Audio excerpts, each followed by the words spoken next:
کہہ دو اے میرے بندو، جنہوں نے اپنی جانوں پر ظلم کیا، تم اللہ کی رحمت سے مایوس نہ ہو۔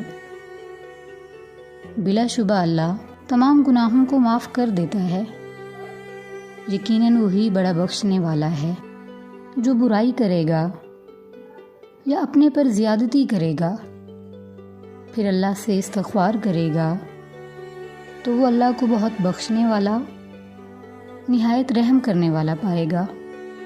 جب میرے بندے میرے بارے میں پوچھیں تو بتا دو کہ میں بہت قریب ہوں۔ جب پکارنے والا مجھے پکارتا ہے تو میں اس کی پکار سنتا ہوں، لہٰذا وہ میری سنیں، مجھ پر ایمان لائیں تاکہ وہ ہدایت یاب ہوں۔ بلا شبہ بندوں میں علم والے ہی اللہ سے ڈر رکھتے ہیں۔ جس نے نیک عمل کیے، مرد ہو یا عورت، جب کہ وہ مومن ہو تو ہم ضرور اسے پاکیزہ زندگی بسر کروائیں گے، اور جس نے میری یاد سے منہ موڑا تو بلا شبہ اس کی زندگی تنگ ہوگی۔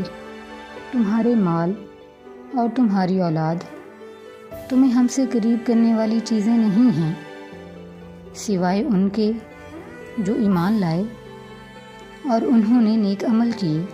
یہی لوگ ہیں جن کے لیے ان کے اعمال کا دگنا بدلہ ہے۔ وہ بالا خانوں میں امن کے ساتھ رہیں گے۔